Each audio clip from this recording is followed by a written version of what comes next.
Record, iya.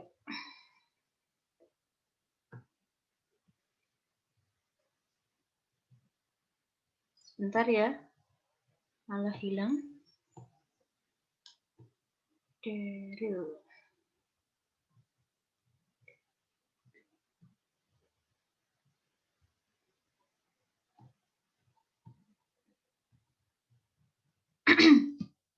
Baik, saya buka terlebih dahulu. Bismillahirrahmanirrahim. Assalamualaikum warahmatullahi wabarakatuh. Waalaikumsalam warahmatullahi wabarakatuh. Gimana kabar kalian pagi, siang hari ini? Sehat? Baik. Ya, Sehat, Mbak. Hujan nggak di tempat kalian? Alhamdulillah enggak. Hujan, Mbak. Hujan. Enggak, Bu. Enggak ya? Oke, di tempat saya agak sering hujan, jadi rentan buat sakit flu masuk angin tuh rentan sekali. Semoga kita tetap selalu sehat ya, apapun cuacanya. Ya, oke, untuk pagi hari ini kita akan membahas tentang filsafat barat edisi terakhir. Besok minggu depan udah masuk ke filsafat timur, dan hari ini adalah dari kelompok 6. Daryl dan teman-teman akan mempresentasikan apa yang sudah dibuat. PowerPoint-nya sudah siap juga, dan yang akan menjadi moderator adalah Daryl. Baik, untuk kelompok 6 saya persilakan untuk mempresentasikan hasil pekerjaannya. Silakan. Baik, Bu, saya sharing dulu ya. Oke. Ini bukan sini.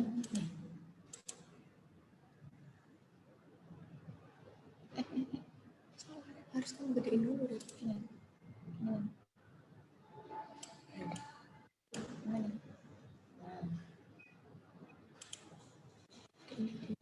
Gimana gedenya? Di sana.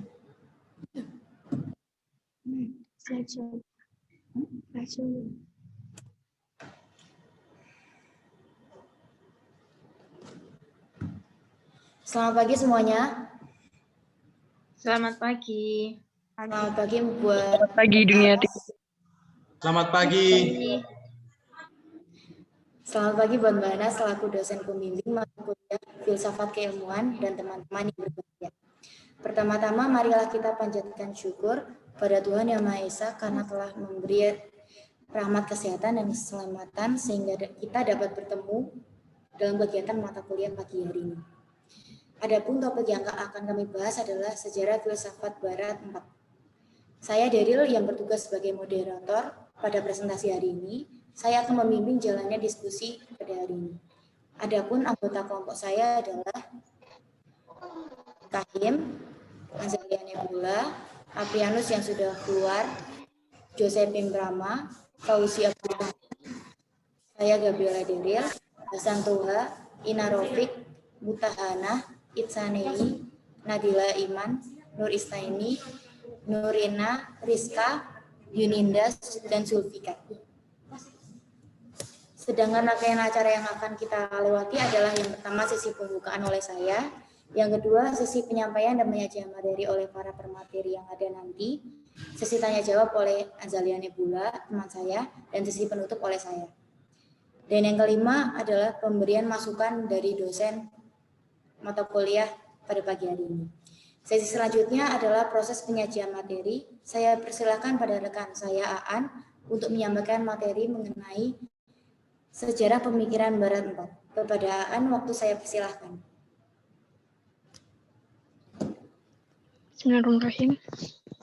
Sebelumnya, apakah suara saya terdengar dengan jelas? Jelas banget. Terdengar. Ini namanya siapa ya? Nur Isnaini Suhar, Mbak. Nur Isnaini Suhar. Oke, silahkan dilanjut. Sejarah filsafat barat. Arti sejarah filsafat. Deskripsi tentang perkembangan pemikiran filsafat yang pernah ada sepanjang sejarah manusia. Mengerti sejarah filsafat saja belum dapat dianggap telah memahami filsafat secara keseluruhan. Karena dalam sejarah filsafat hanya dibicarakan secara umum, bagaimana sebuah paham dan dan seorang tokoh pernah muncul. Karena pengantar historis saja tidak mencukupi, maka diperlukan pengantar sistematis yang membicarakan aliran dan cabang-cabang filsafat. Periodisasi filsafat Barat. A. Zaman kuno atau periode klasik. Tahun 600 sebelum Masehi sampai 400 sebelum Masehi.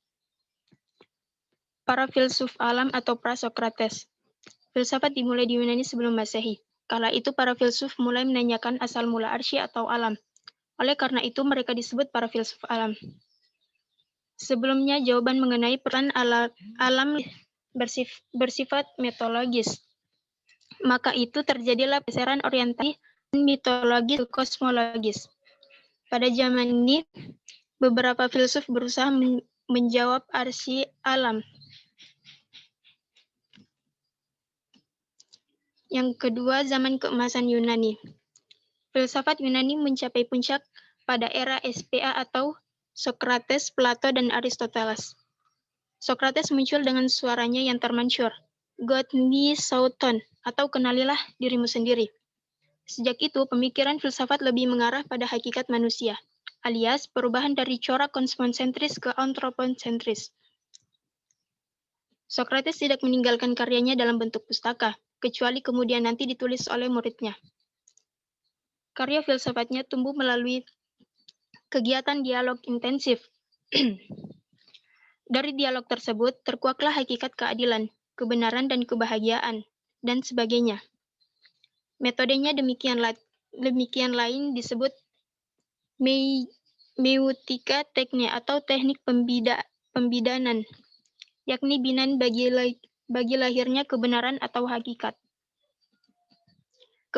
Kebahagiaan seseorang karenanya adalah tergantung pada baik tidaknya pengetahuan yang dimiliki. Plato adalah murid Sokrates yang menuliskan karya-karya gurunya. Filsafatnya yang terkenal adalah tentang dunia ide. Dunia yang sesungguhnya adalah dunia ide yang sifatnya tetap dan abadi. Dunia nyata ini sebenarnya hanya bayangan dari dunia ide. Maka sifatnya maya dan berubah-ubah. Manusia sering salah sangka dengan ini, sehingga pengetahuannya atas apapun selalu keliru karena berangkat dari dasar yang salah. Filsafatnya ia gambarkan dengan The Story of the Caveman.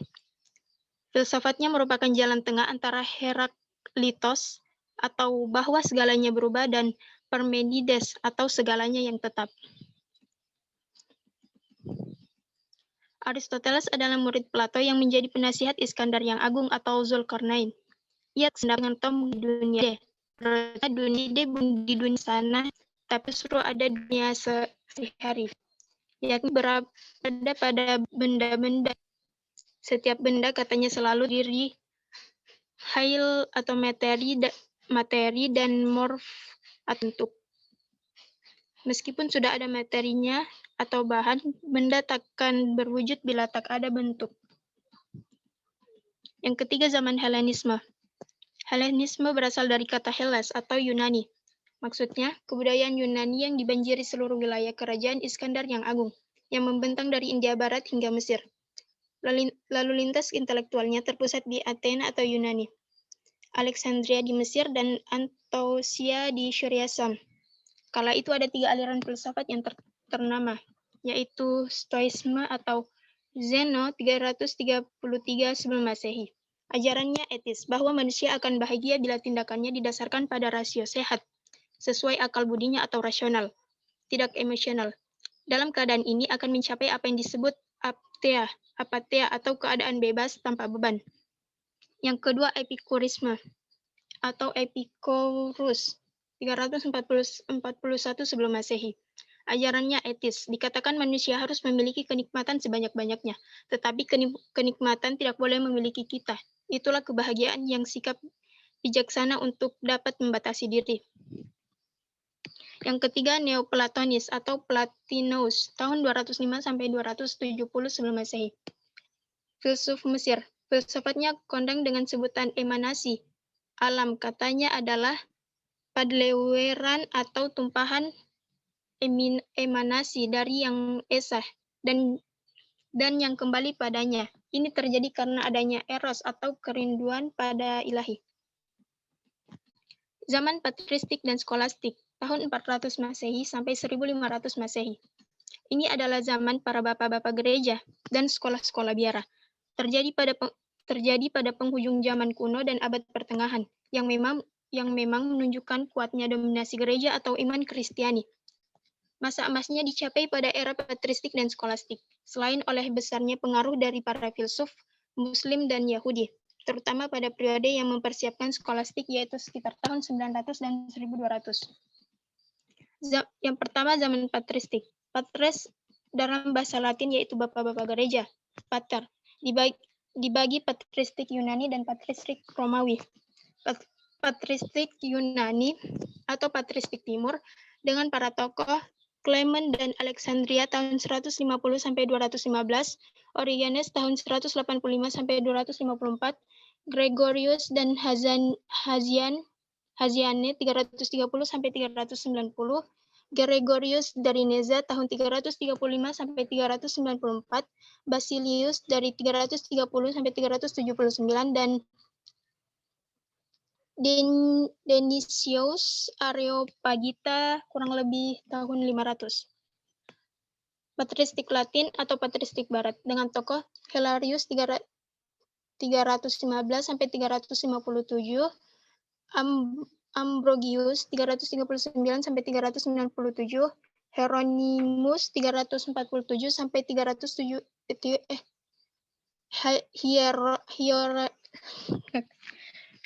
Hieronymus 347 sampai 420. Agustinus 354 sampai 430. Umumnya ajarannya dipengaruhi filsafat Plotinus dengan ciri khas membela gereja dengan serangan orang kafir. Visi filosofinya sama, yakni menunjukkan bahwa iman sesuai dengan pikiran-pikiran terdalam manusia. Yang kedua, zaman skolastik. Setelah kurang lebih 100 tahun, pemikiran Plotinus mengharu-biru belantika filsafat. Mulailah ia tergeser oleh Aristoteles yang dikenalkan oleh para filsuf Islam. Macam Aphasia tahun 980 sampai 1087, Maimonides dan terutama Averroes 1126 sampai 1198 dengan sebutan sang komentator.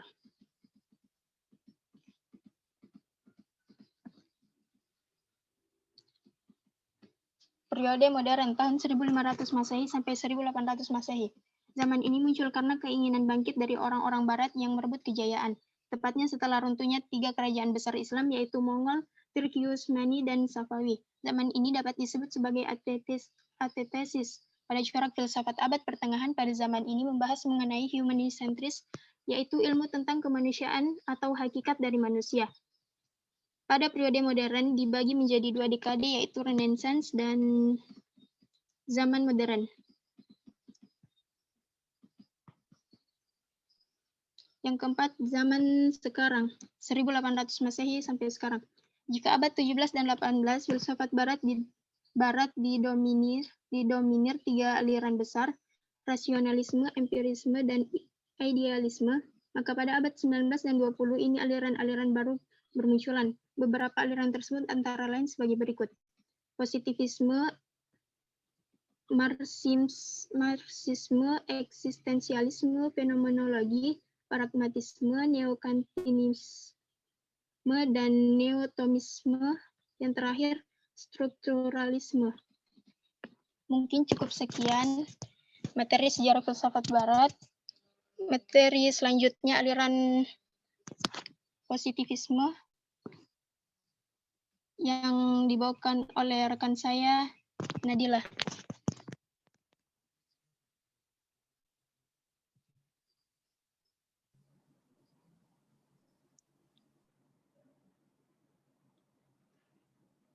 Terima kasih kepada rekan saya. Saya akan melanjutkan tentang aliran positivisme. Jadi, aliran positivisme adalah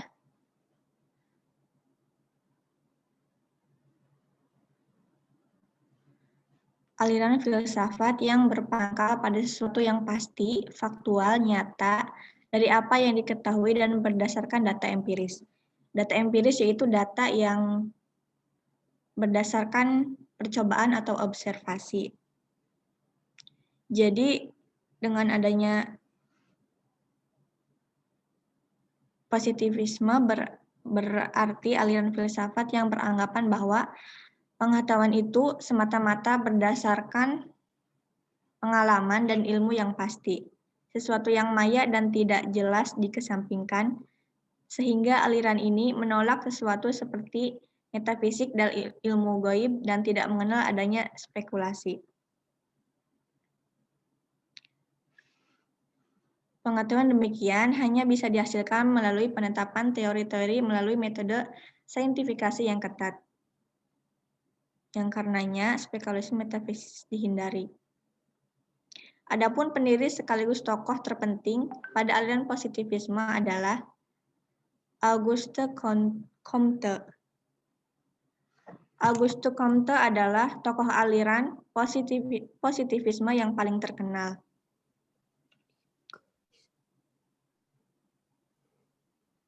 Kaum positivis percaya bahwa masyarakat merupakan bagian dari alam di mana metode-metode penelitian empiris dapat digunakan untuk menemukan hukum-hukum sosial kemasyarakatan. Aliran ini tentunya mendapat pengaruh dari kaum wanita empiris dan mereka sangat optimis dengan kemajuan dari Revolusi Prancis. Adapun metode-metode yang dipakai dalam aliran positivisme yaitu jadi metode ini diarahkan pada fakta-fakta yang ada, apa yang kita lihat, apa yang kita dengar, kayak gitu. Terus yang kedua, metode ini diartikan pada perbaikan terus-menerus dan syarat-syarat hidup. Karena metode ini berdasarkan fakta-fakta, jadi setiap ini pasti ada perubahan, ada perbaikan. Karena apa yang dilihatnya akan selalu berbeda. Kemudian yang ketiga, metode ini berusaha ke arah kepastian. Dan yang keempat, metode ini berusaha ke arah kecermatan. Jadi konsepnya dari aliran positivisme pasti dan nyata, tidak berbentuk hayalan. Kemudian ada juga fungsi positivisme. Yang pertama, perkembangan yang konotasi sebagai kemajuan. Jadi, perkembangan yang konotasi memberikan makna bahwa positivisme telah mempertebal optimisme. Dan yang kedua, kemajuan dalam bidang fisik. Terus yang ketiga, menerangkan kenyataan sedemikian rupa. Dengan adanya penekanan dari filsafat positivisme terhadap segi rasional ilmiah, maka berfungsi pula kemampuannya untuk menerangkan kenyataan sedemikian rupa sehingga keyakinan dan kebenaran semakin terbuka. Adapun kelebihan positivisme, yang pertama, paham ini lebih tinggi daripada empirisme dan rasional. Jadi sehingga kadar dari paham ini jauh lebih tinggi daripada kedua paham tersebut. Yang kedua, menjelaskan sesuatu yang mutlak.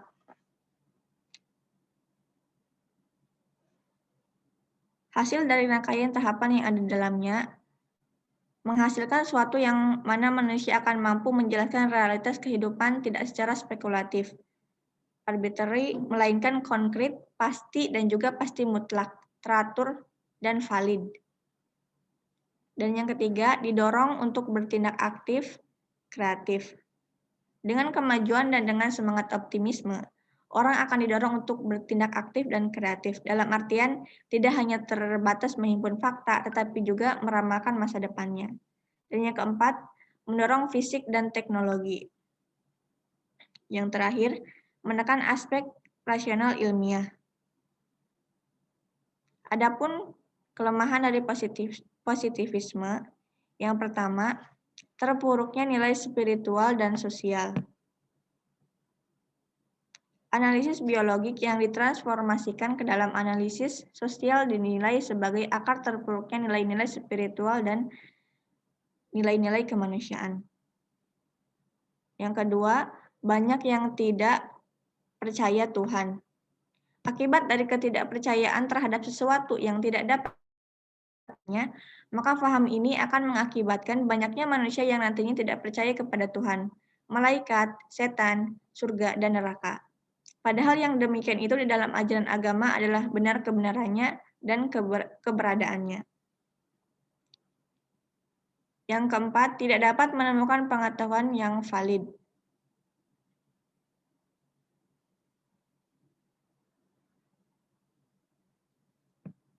Jadi karena hanya berhenti pada sesuatu yang nampak dan empiris sehingga tidak dapat menemukan pengetahuan yang valid.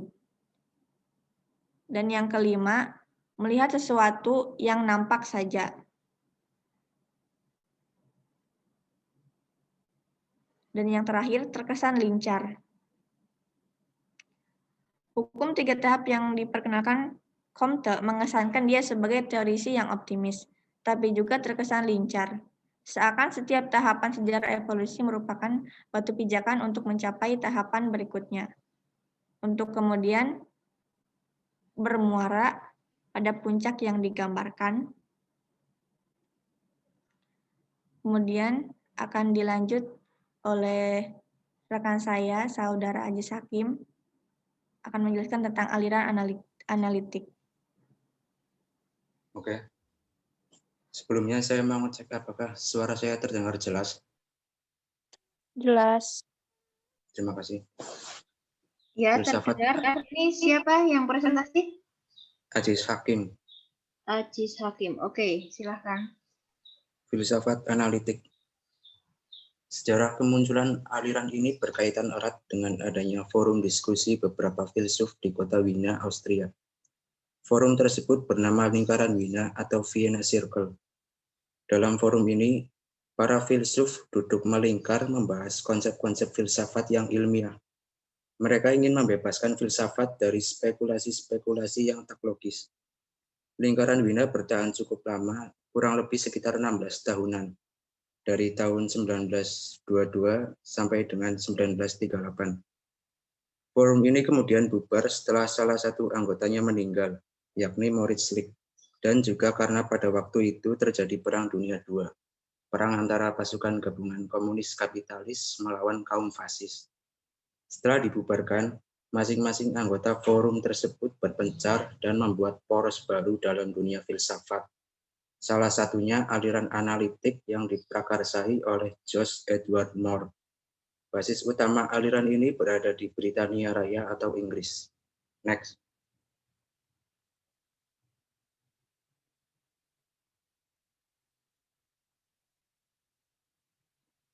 Next. Pengertian filsafat analitik. Dari beberapa sumber yang kami baca, kata analitik itu punya beberapa makna, antara lain investigasi, logis, sistematis, mendalam, dan tajam. Sedangkan menurut terminologi atau istilah, kami sertakan pendapat dari 2 orang tokoh analitik. Pertama, Roger Jones. Menurutnya, analitik adalah upaya menganalisa atau memecahkan suatu konsep ke dalam beberapa pembagian konsep baru yang lebih detail. Kedua, menurut Rudolf Carnap, analitik adalah upaya mengungkapkan secara sistematis tentang sintak logis berupa struktur gramatikal beserta aturannya dari sebuah konsepsi dan bahasa ilmu pengetahuan yang terlalu formal. Itu menurut para ahli. Kalau menurut saya sendiri, cara memahami apa itu analitik, saya menggunakan analogi. Analoginya begini. Analitik itu berasal dari kata anal. Anal itu artinya dubur. Dan dubur itu berfungsi sebagai saluran pembuangan bagi zat-zat atau sisa makanan yang nggak diperlukan lagi oleh tubuh. Begitupun filsafat analitik, fungsinya untuk membuang porsi-porsi yang tak penting dalam bidang filsafat. Next.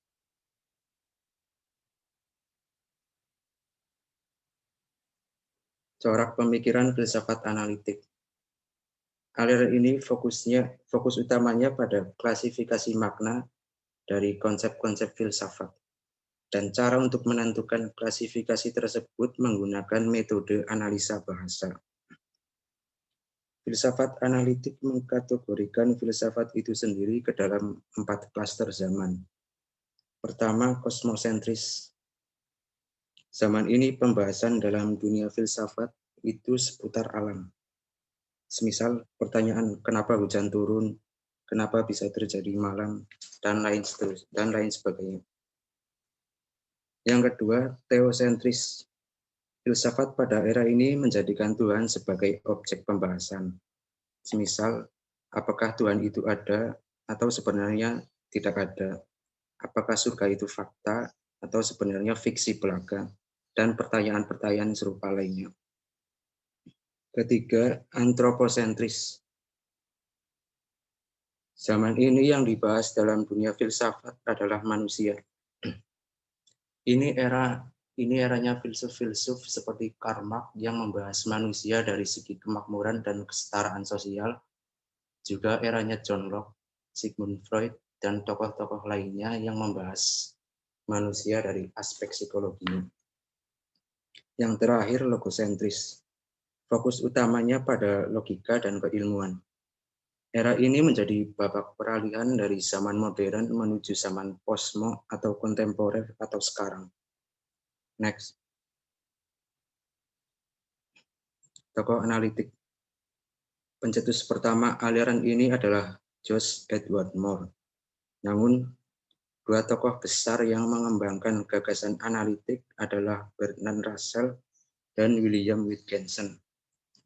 Keduanya merupakan lulusan University of Cambridge. Keduanya adalah ahli matematika dan logika.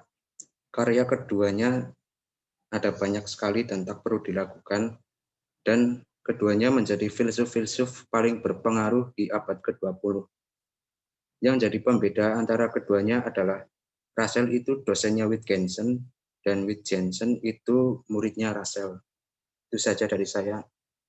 Selanjutnya akan dijelaskan oleh Toha.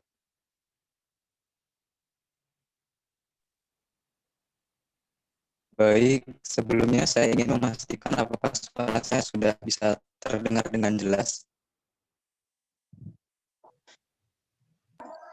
Saya putus-putus. Ini yang berikutnya. Macet. Baik, apakah suara saya sudah bisa diterima dengan jelas? Masih putus. Masih macet-macet.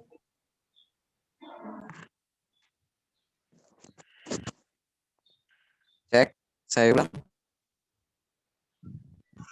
Masih juga. Bagaimana dengan sekarang?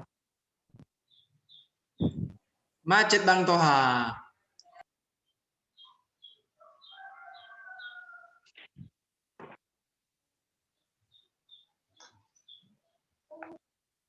Oke, sudah bisa diterima. Masih Oke, gaskan saja. Sambil jalan aja.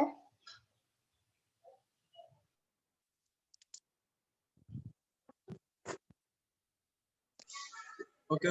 Sebelumnya saya Hasan Toha yang akan menyampaikan materi mengenai aliran strukturalisme. Ini Hasan Toha ya? Iya, Bu. Oke, ya silahkan dilanjut. Baik, aliran strukturalisme. Yang pertama ada prawacana. Strukturalisme adalah metode atau metodologi yang digunakan untuk mempelajari ilmu-ilmu kemanusiaan dengan bertitik tolak dari prinsip-prinsip linguistik yang dirintis oleh Ferdinand de Saussure. Teori yang didasari filsafat strukturalisme adalah teori tentang bahasa. khususnya teori linguistik modern, yang dipelopori oleh Ferdinand pada tahun 1957 sampai 1913. Seorang linguistik berkebangsaan Swedia. Yang kedua, B. Epistemologi strukturalisme dan perkembangannya. Strukturalisme sebagai proses membangun dalam berinteraksi satu sama lain dan mengembangkan kebudayaan sendiri dengan tujuan sebagai reaksi terhadap evolusionisme positif dengan menggunakan metode-metode struktural yang dihasilkan oleh matematika, fisika, dan ilmu-ilmu alam lainnya. Next.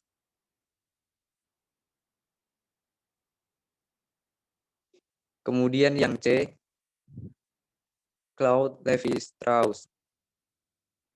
Claude Lévi-Strauss dilahirkan di Brussels, Belgia tahun 1908 dari orang tua Yahudi yang berkebangsaan Prancis. Fenologi ditandai dengan 3 ciri. Ciri yang pertama adalah bahasa dan unsurnya seluruhnya merupakan sistem tanda, dan kemudian ciri-ciri yang kedua yaitu sistem itu dipelajari secara sinkronis. Kemudian yang ketiga, hukum-hukum linguistik memperlihatkan suatu taraf tak standar. Next.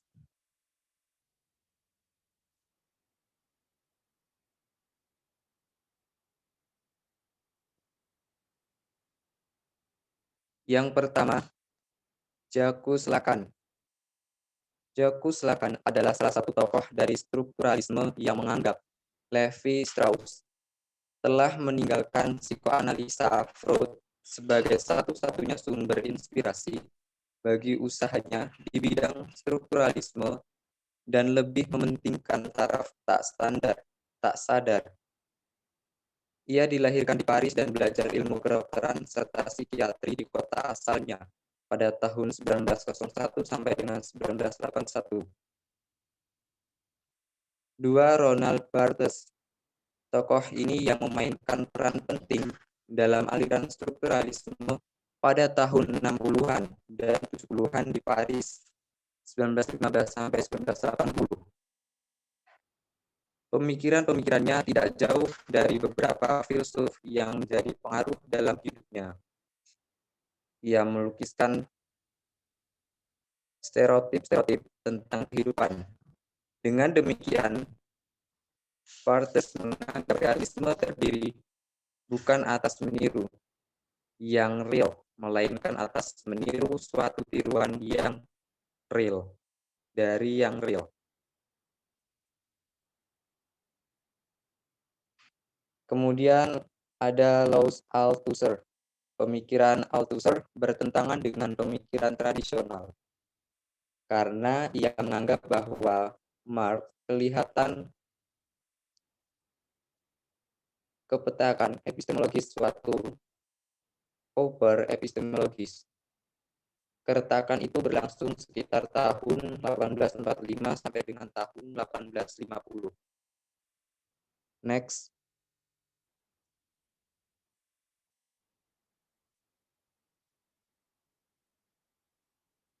Kemudian pengertian. Kata postmodernisme berasal dari kata depan post, Latin klasik, dan kata akhir modern Prancis modern secara etimologis. Postmodern merujuk pada sebuah kehidupan setelah modernisme. Secara filsafat, istilah postmodern merujuk pada 2 hal, yaitu ketidakpercayaan tentang metanaratif dan akhir sejarah. Kemudian pengertian postmodernisme menurut ahli. Postmodernisme sebagai reaksi terhadap estetika modernisme pada paruh pertama abad 20 dalam arsitektur, seni, dan sastra. Kemudian postmodernisme sebagai reaksi terhadap tradisi modernitas yang telah berlangsung lama selama abad pertengahan.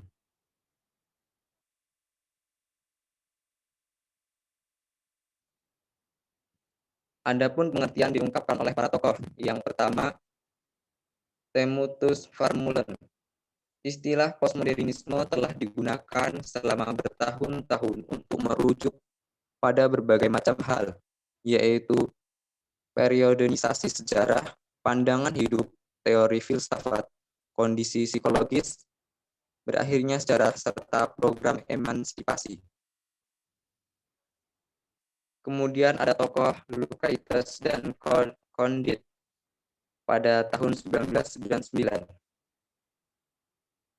yang mengungkapkan bahwa postmodern dipandang sebagai bagian dari kondisi historis yang lebih luas yang berfungsi sebagai respon terhadap konsep modern dan memiliki hubungan dalam filsafat, seni, arsitektur, komunikasi, dan bidang lainnya.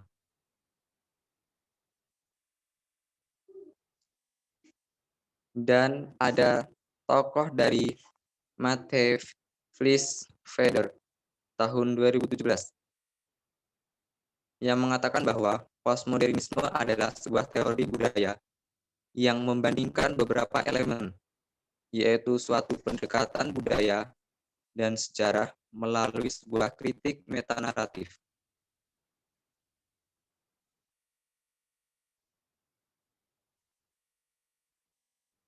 Next.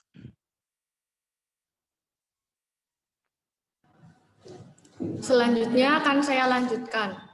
Demikianlah pemaparan materi dari para pemateri. Sesi selanjutnya yang akan kita laksanakan adalah sesi tanya-jawab. Dalam sesi tanya-jawab, ini ada beberapa bagian peraturan yang harus dipenuhi dikarenakan adanya waktu yang terbatas pada pagi hari ini. Adapun peraturan yang harus dipenuhi antara lain adalah 1. Sesi tanya-jawab akan kita lakukan sebanyak 5 audiens yang memberikan pertanyaan pertama. 2. Audiens diharap memberikan pertanyaan terkait dengan materi pada presentasi dan jika ada pertanyaan tambahan, dapat bertanya pada grup kelas. 3. Audiens diharapkan untuk selalu tenang pada saat sesi tanya-jawab. Pada para audiens yang akan mengajukan pertanyaan, waktu saya persilahkan. Saya mau bertanya, Mbak. Halo. Mbak Deril. Silakan dilanjutkan. Iya. Pertanyaan saya ini berkaitan dengan apa yang dikatakan oleh sahabat saya Aziz Hakim. Itu tadi dia menjelaskan tentang analoginya. Bisa dengar nggak? Bisa. Ini Mas siapa ya? Namanya? Roni, Bu. Roni. Muhammad Roni. Ya, Bu. Iya, oke. Monggo. Tadi pertanyaan saya berkaitan dengan yang dikatakan oleh Babang Aziz, ya. Dia menganalogikan tentang teori analitik itu dengan persepsi dia sendiri. Mohon dijelaskan gitu tentang persepsinya dia tentang analitik tadi berdasarkan analoginya dia itu. Jelasnya kayak gini. Mohon dijelaskan analogi yang telah disebutkan tadi gitu.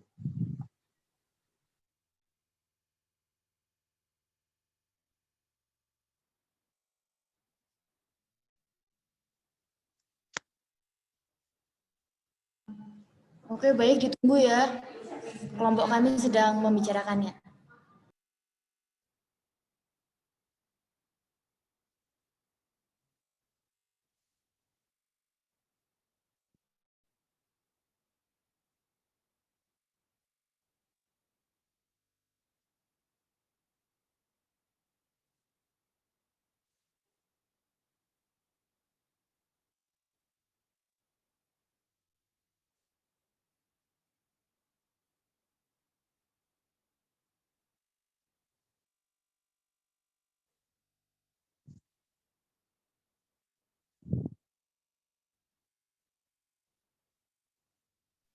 Ini langsung dijawab, Pak.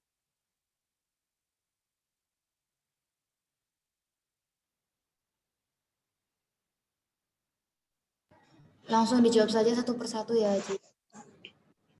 Jadi begini, analitik, kalau menurut saya, itu berasal dari kata anal. Anal itu adalah dubur. Dubur itu punya fungsi sebagai saluran pembuangan bagi zat-zat dan sisa makanan yang nggak diperlukan oleh tubuh. Begitupun dengan filsafat analitik, itu seperti itu. Analitik itu membuang porsi-porsi yang nggak penting dalam tubuh filsafat. Ya seperti misalnya bahasa-bahasa yang rumit, terus konsep-konsep yang nggak logis, itu dibuang. Makanya saya menganalogikannya seperti itu, seperti anal. Begitu mungkin. Bagaimana? Bung Roni, apakah sudah jelas? Ini ditanggapi langsung.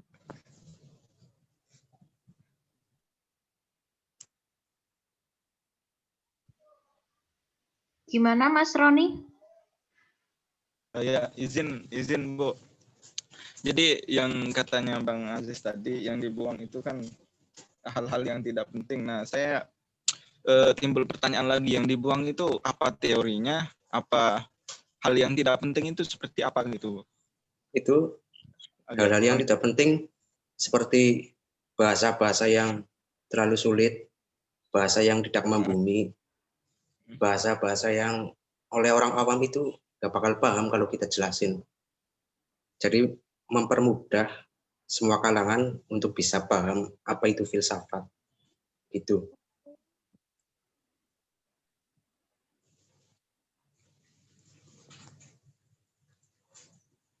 Udah. Jelas? Jadi ketika kita mempelajari, ini langsung ditanggapi nggak? Boleh nggak, moderator? Silakan dilanjutkan kalau masih ada yang kurang jelas. Jadi kan apa tadi ya? Berdasarkan kenyataan yang kita peroleh sekarang, kalau kita mempelajari filsafat itu masih membingungkan. Nah, yang dibuang dalam ini itu gimana? Itu semacam apa sih yang dibuang? Kan filsafat analitik itu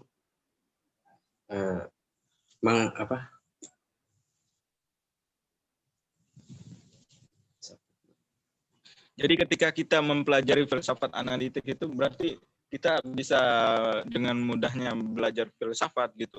Apa gimana? Bentar. Filsafat analitik itu fokus utamanya pada klasifikasi makna dari konsep-konsep filsafat dan cara untuk menentukan pemaknaan itu menggunakan metode analisa bahasa. Jadi kalau misal ada konsep-konsep yang sulit, itu dianalisa dulu struktur gramatikal bahasanya seperti apa. Baru kemudian bisa dirumuskan konsep baru yang lebih mudah dipahami. Seperti itu. Berarti filsafat analitik itu apa sih? Golongan atau aliran? Coba yang lain lah. Termasuk aliran. Termasuk aliran. Iya. Aliran yang sama seperti aliran ini apa? Apa aliran di ini filsafat? Jadi itu membentuk konsep jadinya ya. Yang analitik itu membentuk konsep, menganalisa atau memecahkan konsep-konsep yang sulit agar menjadi lebih mudah dipahami. Kurang lebih seperti itu. Kalau kurang dimaafkan. Jadi kalau kita mau mempelajari tentang filsafat itu lebih enaknya kita awali dengan filsafat analitik dong. Tapi kenyataannya kenapa kita belajar sejarah filsafat dulu seperti pembelajaran kita di kurikulum saat ini? Karena Kenapa kita nggak pelajari langsung filsafat analitik dan konsep-konsepnya sudah dijelaskan di sana, sudah diperjelas gitu. karena bangsa yang Gimana? besar, karena bangsa yang besar adalah bangsa yang mengetahui sejarahnya. Maka itu kita harus paham dulu sejarah runutannya dari awal sampai ke akhir.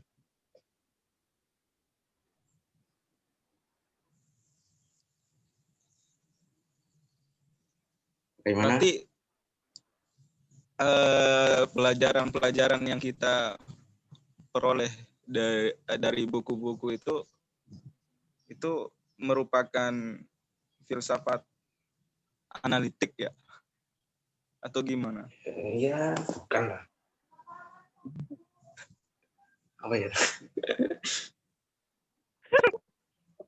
Kan aliran itu macam-macam. Analitik itu cuma salah satunya saja. Kan misal aliran A muncul, terus ada aliran B melawan aliran A.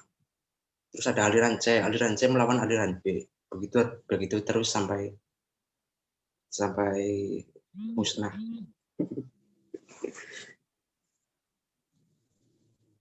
Oh, jadi ini bisa diketahui oleh kita kalau kita mau mempelajari filsafat itu lebih enaknya filsafat analitik yang lebih mudah dipahami. Apa gitu? Yes. Ya kalau mau jadi ahli pelajari semua. Mohon maaf sebelumnya, bolehkah saya menambahkan? Oh, silahkan. Baik, saya dari kelompok filsafat 6 ingin membantu menjawab rekan kami. Jadi dalam ilmu filsafat adalah ilmu itu saling berkaitan antara satu dengan yang lainnya.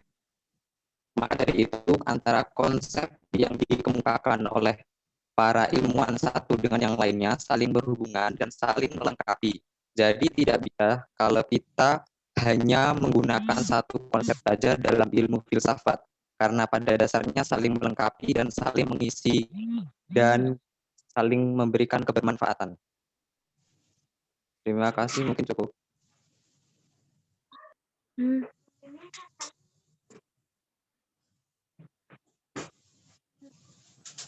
Tapi kenapa kok langsung? Tapi kok kenapa dalam aliran-aliran filsafat itu banyak yang bertentangan kalau jawabannya seperti itu, Mas siapa? Mas Toha. Kenapa kok empirisme dengan rasionalisme itu kok bertentangan sekali gitu? Kalau memang jawabannya saling melengkapi.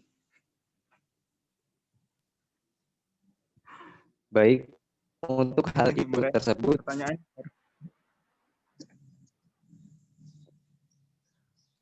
Ya, maaf, gimana? bisa saya lanjut?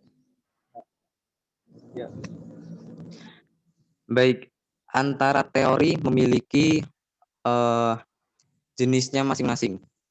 Jadi jika kita berbicara tentang teori filsafat, misalkan empiris, itu juga ada pembagian cabang-cabangnya masing-masing.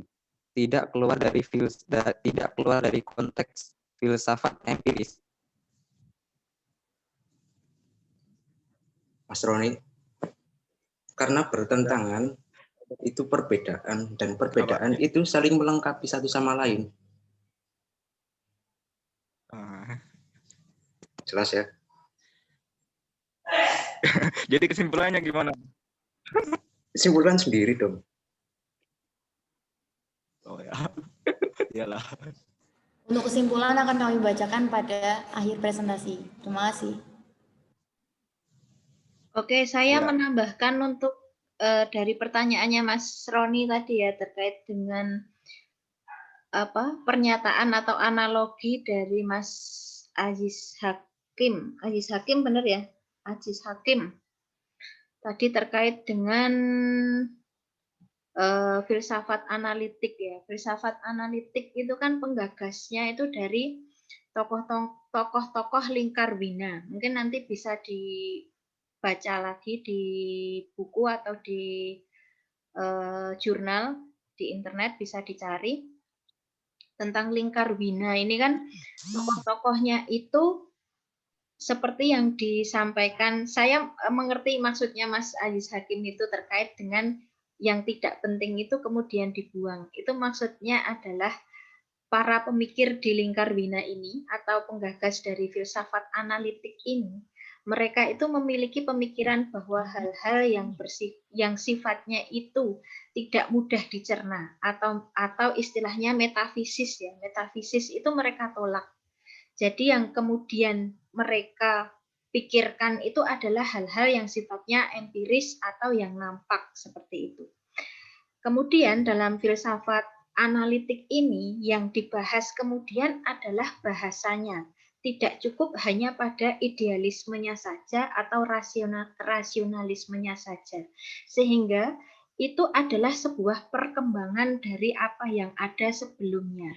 Bukan berarti bahwa ketika sekarang kita sudah hidup di zaman posmo ini, kemudian serta-merta yang kita pelajari ya udah dari filsafat analitik saja, itu tidak seperti itu. Karena ada runtutan dari munculnya filsafat itu ada, kenapa kemudian berkembang sampai bisa jadi sekarang ini. Nah, bahasa itu awal mulanya juga dibahas dalam tokoh-tokoh filsafat analitik ini yang kemudian berkembang sampai Wittgenstein yang sudah disampaikan oleh pemateri tadi. Misalkan saya contohkan yang simpel saja, karena di dalam bahasa kita kan tidak bisa menggunakan satu kata itu untuk semua pernyataan.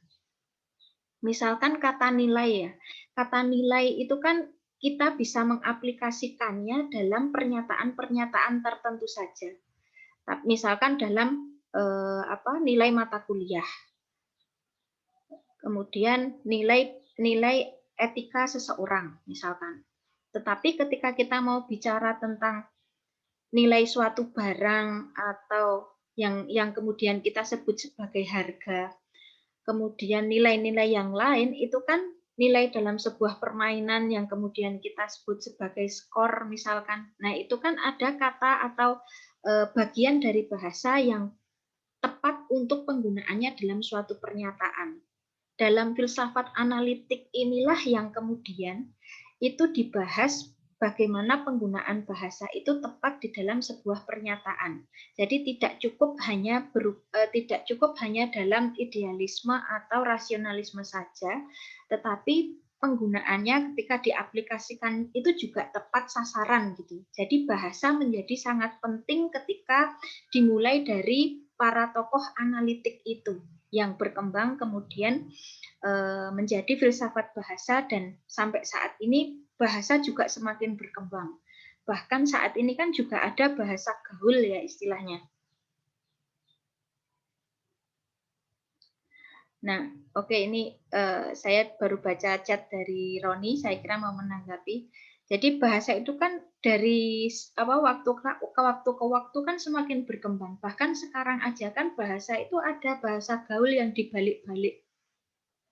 Misalnya yuk jadi kui, bisa jadi sabi, atau bahasa-bahasa lain yang sekiranya itu digunakan dalam pergaulan sehari-hari itu bisa ditangkap satu sama lain gitu. Nah, awal mulanya kemudian kok oh iya ya bahasa itu ternyata berkembang juga ya. Nah, ini dulunya itu dipikirkan oleh tokoh-tokoh yang bermula dari filsafat analitik itu. Seperti itu. Mungkin dari Mas Roni mau menanggapi lagi sebelum ke moderator? Iya, Mbak. Sudah lama. Sudah cukup, Mbak. Ya sudah cukup. Oke, baik. Terima kasih Mas Roni. Kita kembali ke moderator. Daryl, silahkan. Baik, saya akan menjawab pertanyaan dari Agustina mengenai apa yang menyebabkan paham positivisme itu lebih tinggi dari empirisme dan rasional. Ya, jadi positivisme itu lahir dari paham empirisme dan rasional, sehingga dari paham ini sehingga kadar dari paham positivisme ini jauh lebih tinggi daripada kedua paham. Bagaimana, Agustina?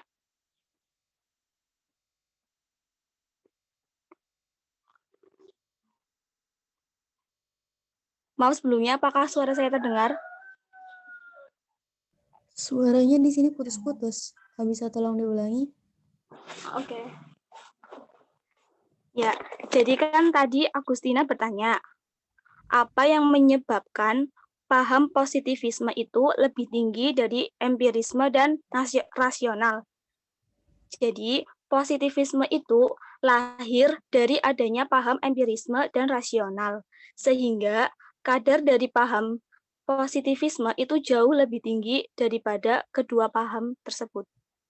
Oh, berarti itu dilihat dari sejarah kapan lahirnya gitu ya? Iya, betul. Yang duluan lahir gitu ya, makanya dikatakan dia lebih tinggi gitu ya? Iya. Oke, Bagaimana? terima kasih. Ya, sama-sama.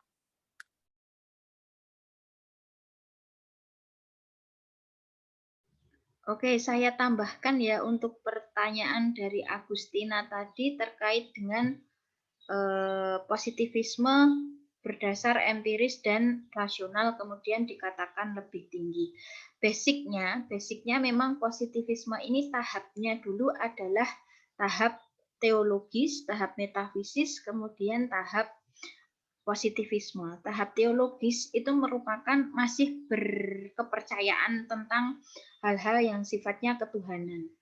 Kemudian ternyata dari positif ini yang diteliti secara ilmiah itu adalah sesuatu yang nampak saja, seperti yang disampaikan di PPT tadi sudah ada tentang kelebihan dan kelemahan dari positivisme. Nah, dari yang nampak saja ini merupakan hal yang empiris gitu. Dari yang empiris ini kemudian difikirkan. Saya contohkan misalkan tentang misalkan tentang Gunung Merapi meletus ya misalkan ya. Terjadi sebuah gempa. Nah, kaum positivisme ini itu tidak mempercayai bahwa adanya gempa dari gunung berapi ini, reaksi dari gunung berapi ini karena pemberian dari Tuhan. Itu positivisme itu tidak mempercayai itu. Atau tahap metafisisnya bahwa adanya gunung berapi ini bereaksi itu karena ulah manusia yang mungkin menyebabkan bahwa gunung itu marah misalkan seperti itu. Ada hal-hal yang metafisis yang kemudian itu tidak dipercayai oleh kaum positivisme sehingga dikatakan tadi dari kelemahan positivisme itu tidak mempercayai campur tangan Tuhan. Karena positivisme ini itu mendasarkan pada hal-hal yang bersifat empiris, yang bersifat dapat dilihat oleh mata. Dari contoh gunung berapi tadi, secara positivisme itu bisa dideteksi dengan adanya alat yang bisa memprediksi kapan gunung itu akan meletus, siap, siaga, waspada, dan sebagainya itu bisa diprediksi secara alat gitu. Atau juga gempa itu juga bisa diprediksi dengan alat. Nah, kaum positivisme itu lebih mempercayai hal-hal yang sifatnya bisa diindra itu tadi, yang sifatnya empiris itu tadi, yang bisa dirasio itu tadi. Untuk hal-hal yang sifatnya teologis dan metafisis itu dikesampingkan. Itu kalau kaum positivisme seperti itu. Dan positivisme ini merupakan cikal bakal terwujudnya atau adanya ilmu sosiologi. Ilmu sosiologi itu muncul karena paham positivisme ini. Jadi sosiologi itu berbicara apa yang nampak terlebih dalam masyarakat ya. Apa yang nampak secara mata. Jadi secara empiris itu bagaimana dan secara rasio itu bisa dipikirkan seperti apa. Nah, itu alurnya dari positivisme. Oke, begitu tambahan dari saya. Kita kembali ke moderator. Daryl, silahkan. Oke, di sini saya akan menjawab pertanyaan dari Siti Fatimah. Yang bertanya, di situ tadi kan dikatakan ada namanya taraf tak sadar. Nah, pertanyaan saya, apa maksud dari taraf tak sadar secara konteks pada teori tersebut? Menurut dari kelompok kami, taraf tak sadar di dalam teori dapat disebutkan sebagai sistem saraf otonom. Yang demikian karena sistem saraf tersebut dapat mengendalikan aktivitas tubuh yang tidak disadari seperti denyut jantung, gerak saluran pencernaan, dan sekresi enzim. Begitu untuk Siti Fatimah, apakah sudah jelas?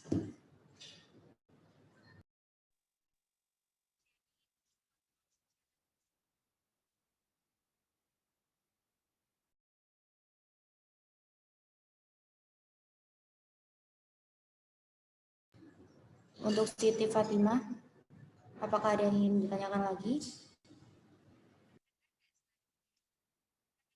Suara saya. Jadi itu tuh maksudnya taraf tak sadarnya tuh secara fisik gitu ya? Ya betul.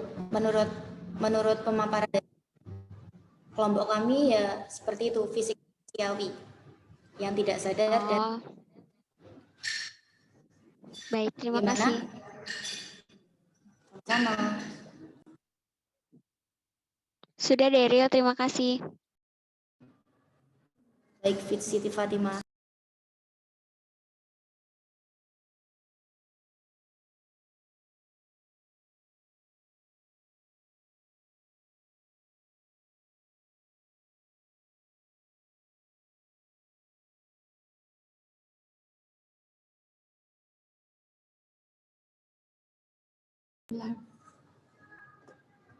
Di sini saya akan menjawab pertanyaan dari Nilam yang bertanya, tadi kan disampaikan di zaman keemasan Yunani, disampaikan oleh Sokrates kebahagiaan seseorang tergantung baik tidaknya pengetahuan seseorang.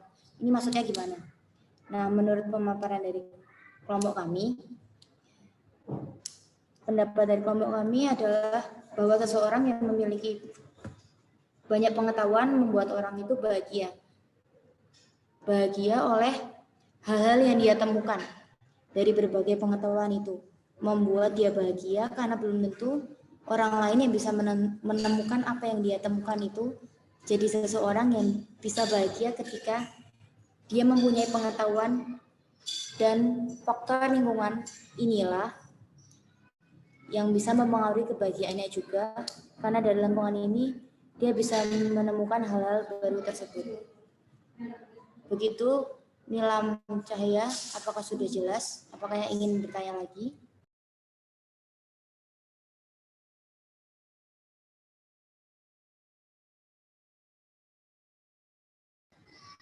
Apakah suara saya bisa terdengar? Nilam? Halo? Daryl coba ngomong lagi, suaranya nggak kedengeran. Suaranya kurang jelas atau gimana? Ini baru jelas lagi, ini baru jelas lagi. Oh ya, saya ulangi ya. Oh ya. Menurut kelompok kami, seseorang memiliki banyak pengetahuan, membuat orang itu bahagia karena yang dia temukan. Dari berbagai pengetahuan itu membuat dia bahagia, karena belum tentu orang lain yang bisa menemukan apa yang dia temukan itu. Jadi seseorang bahagia ketika dia mempunyai pengetahuan dan dari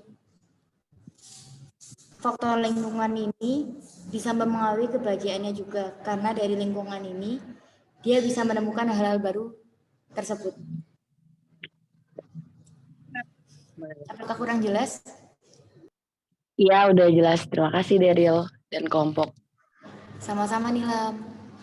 Oke, saya tambahkan ya Daryl sedikit tentang pertanyaan dari Nilam mengenai kebahagiaan seseorang tergantung baik tidaknya pengetahuan seseorang dari filosof Sokrates. Nah, sebetulnya menarik sekali ketika berbicara dengan kebahagiaan ini ya. Dan untuk pemahaman dari Sokrates ini terkait dengan bahwa kebahagiaan itu relatif dari orang tersebut. Maksudnya adalah, atau saya bincang aja sama Nilam ya. Nilam bisa open mic lagi. Selamat siang Mbak Nas. Ya, selamat siang Nilam. Kalau kebahagiaan ini, kalau Nilam itu, Nilam pengen bahagianya, versi bahagianya Nilam itu seperti apa? versi bahagia saya. Membuat orang lain di sekitar saya juga senang. Nah, ketika hari ini misalnya, hari ini apakah Nilam sudah membuat orang di sekitar Nilam itu senang? Udah. Sudah. Oke, terdengar dari reaksi sekitarnya. Bahagia, Bu. Oh, iya. Diam dulu. Iya, Bu. Oke. Nah, lalu ketika apabila suatu hari Nilam itu ada pada posisi sendiri. Di sekitar Nilam itu nggak ada orang-orang yang kemudian Nilam bisa membagikan kebahagiaan di orang-orang sekitar. Apakah kemudian Nilam itu juga akan bahagia? Bisa. Bisa. Nah, konteks dari kebahagiaan seseorang tergantung baik tidaknya pengetahuan seseorang itu adalah seperti contoh ini tadi, yang mana kebahagiaan itu tergantung mindset kita gitu. Meskipun kita tidak bisa membagikan kebahagiaan, kalau dari contohnya Nilam tadi ya, kalau kita tidak bisa membahagiakan orang-orang sekeliling kita, kita pun juga bisa berbahagia. Misalkan dengan mensyukuri bahwa, oh saya tahu, saya hari ini masih diberi hidup, saya masih diberi kesehatan, saya masih diberi untuk aktivitas dalam 24 jam hari ini mau ngapain aja. Itu ada kebahagiaan yang kemudian menjadi kesyukuran kita gitu, bahwa kita di dunia ini masih diberi sebuah kebahagiaan meskipun tidak dengan target kita yang tadi dengan membahagiakan orang di sekeliling kita. Jadi kebahagiaan itu gimana tadi, ada yang enggak, Bu. Berarti Mbak Anas, berarti bisa disambungkan dengan kebahagiaan kita itu kita sendiri yang menciptakan. Ya, betul. Hanya konteksnya Sokrates ini dengan kalimat yang berbeda yang kemudian kita bisa mengimplementasikan atau menafsirkan bahwa tergantung bagaimana kita menciptakan. Seperti itu. Oh, iya Mbak Anas. Baik, terima kasih. Oke, Daryl, silahkan dilanjutkan.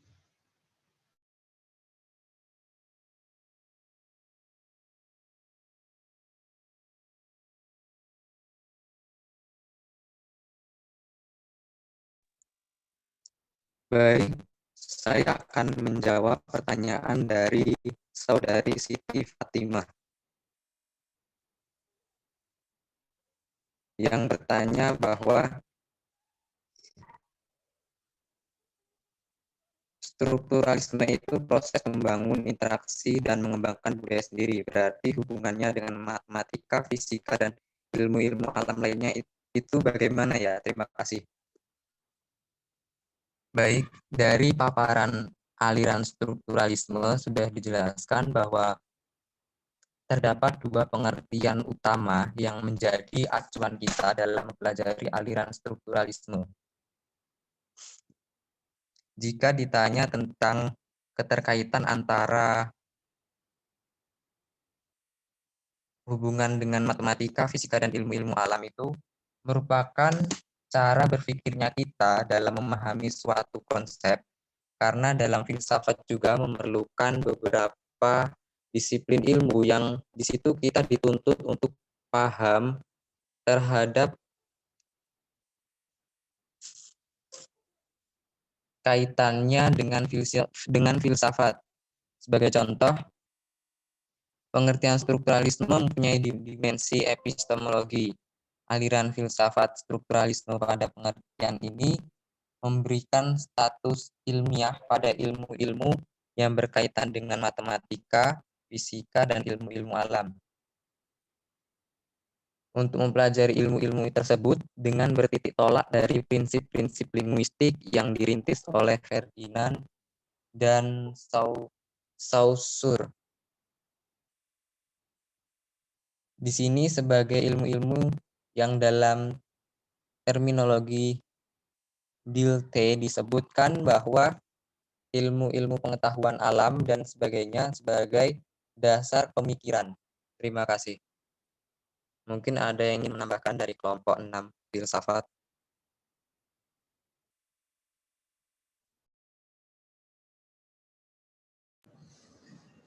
Untuk Siti Fatimah, apakah sudah jelas pemaparan dari Saudara Toha? Nah, itu kan berbicara tentang kebudayaan dan interaksi kan. Berarti kebudayaan dan interaksi itu bisa dipetakan melalui matematika, fisika, dan ilmu-ilmu alam itu ya? Begitu ya?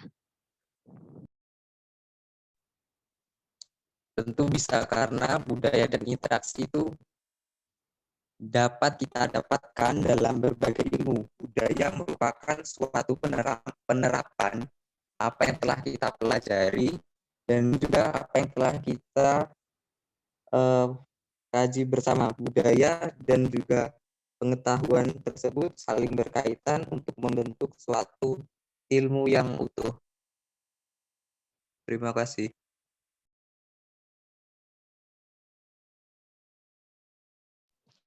Baik, terima kasih. Apakah sudah jelas, Siti? Sudah, Daryl. Terima kasih. Sama.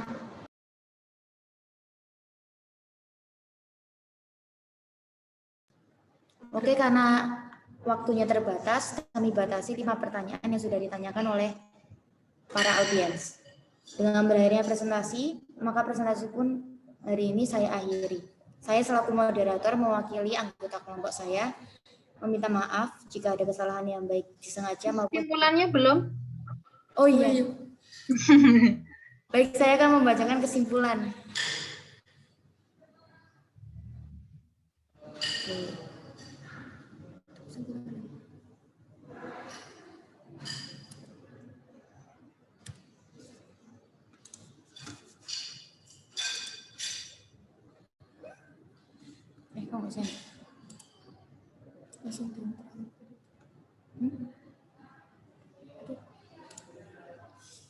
Oke, kesimpulan dari kelompok kami, ditinjau dari sudut sejarah, filsafat barat memiliki 4 periodisasi.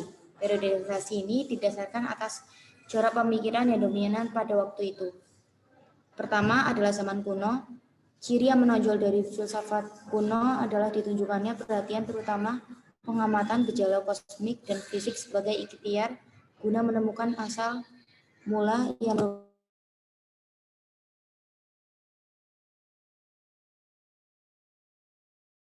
merupakan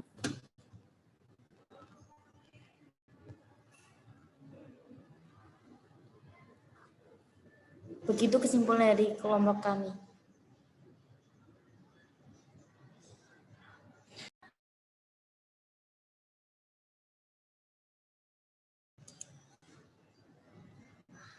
Dengan berakhirnya kesimpulan, saya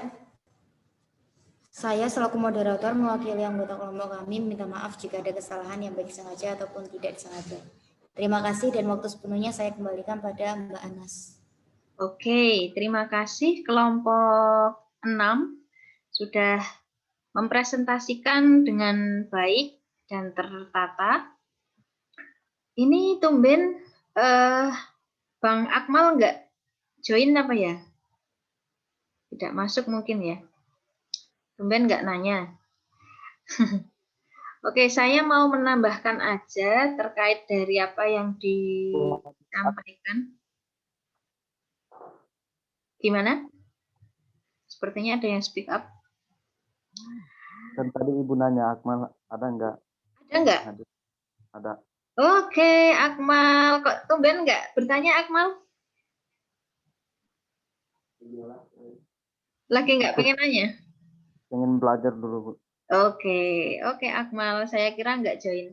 Oh, kirain nggak masuk, Bang. Akmal nanya.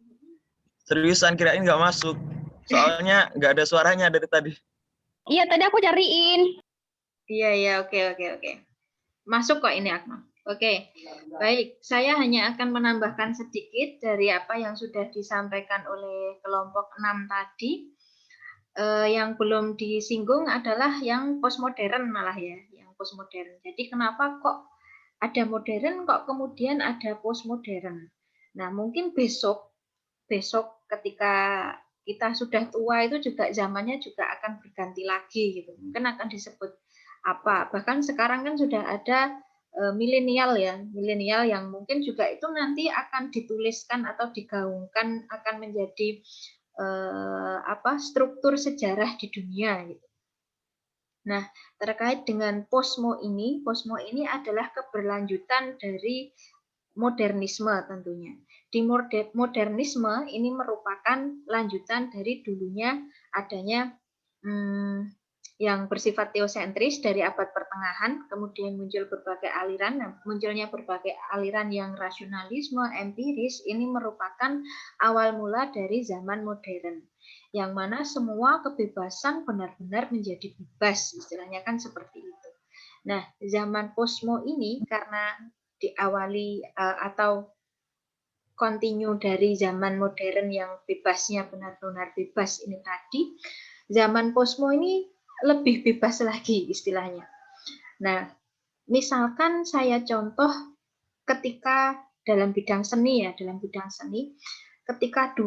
ketika masih abad pertengahan, untuk menciptakan suatu karya seni itu harus terpatok pada aturan gereja, di mana misalkan yang dihasilkan itu adalah karya seni yang berbau gereja. Kemudian zaman modern muncul para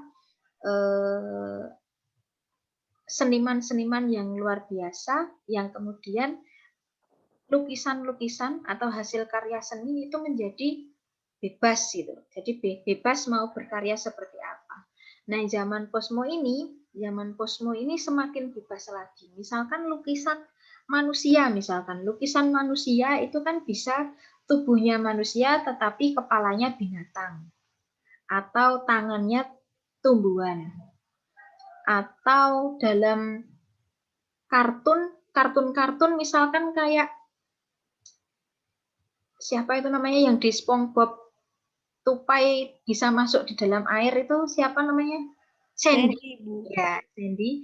Sandy itu wujud dari postmodern. Nah, wujud dari postmodern. Ada binatang yang hidupnya di darat tetapi masuk dalam perairan menggunakan tabung seperti itu adalah wujud dari postmodern gitu. Kalau zaman posmo itu dulu masih istilahnya zaman posmo, zaman modern itu masih yang searah gitu. Tapi kalau sekarang itu banyak arah, banyak gaya, banyak style, semakin liar dalam pemikirannya, semakin luar biasa. Nah, zaman posmo ini merupakan kontinu dari modernitas itu sendiri, semakin luar biasa. Nah, nanti kemudian keberlanjutannya itu adalah dari kita-kita ini. Kita-kita ini mau berinovasi dalam sebuah pemikiran perubahan itu mau apa, mau seperti apa. Mungkin dalam bahasa ya, dalam bahasa yang saat ini kita rasakan kan juga sudah berkembang pesat gitu ya dalam bahasa. Dalam bahasa gaul itu kan kecepatan dalam perubahan yang istilahnya kita maknai dari bahasa itu saja itu juga sudah berkembang begitu cepat gitu. Misalkan juga dalam tarian ya, dalam tarian kontemporer itu yang misalkan tarian tradisional dimix tarian nasional, tarian internasional itu kan merupakan hasil dari posmo ini, posmo juga gitu. Nah, itu kebebasannya itu luar biasa. Tapi kemudian ketika kita berbicara tentang bebas yang luar biasa ini, apakah kemudian ada ketidakbebasannya juga? Nah, ketidakbebasannya juga ini yang kemudian kita kembalikan ke diri kita sendiri, ke masing-masing individu, ke masing-masing personalitas itu. Misalkan ketika kita nanti mau menciptakan suatu karya, ya kita lihat value-nya apa ketika kita menciptakan karya tersebut. Kemudian kita ini seorang yang beragama, apakah itu bertentangan atau tidak? Kita ini seorang warga negara yang memiliki ideologi Pancasila, apakah itu bertentangan atau tidak? Nah, itu kalau berbicara ketidakbebasan, itu kemudian berbalik pada diri kita sendiri, berbalik pada masing-masing dari kita mau menentukan batasannya itu seperti apa, itu tergantung dari diri kita. Gitu. Itu, saya mau menambahkan itu saja terkait dengan posmo ini. Mungkin ada yang mau berpendapat?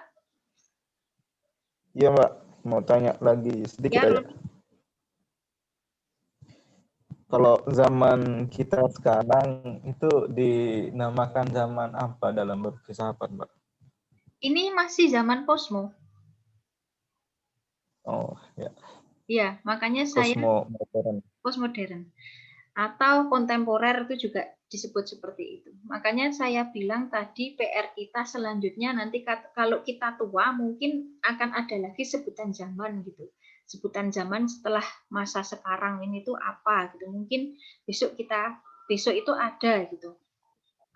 Jadi kayak ya tergantung kita sekarang, kita itu mau berinovasi, mau perubahannya apa, bagaimana gitu.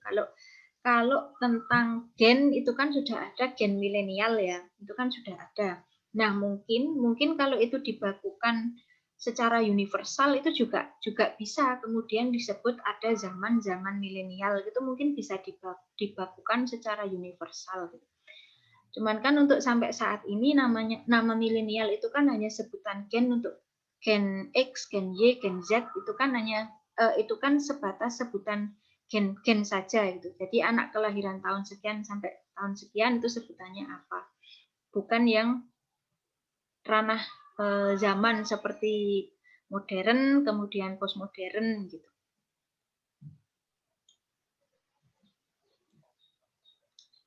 Ada lagi?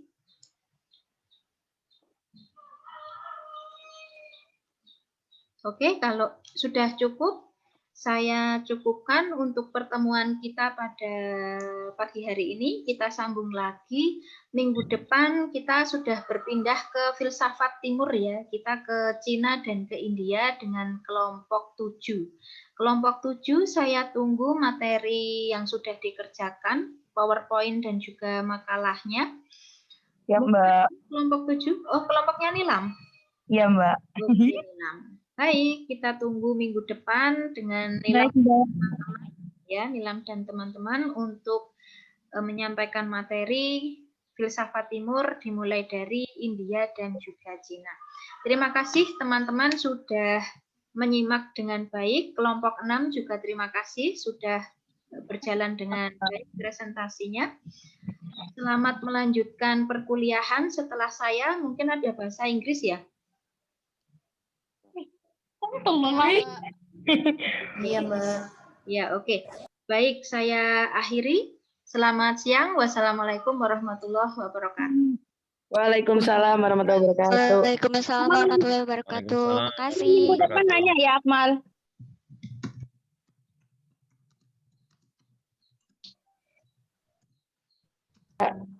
Canda, Akmal.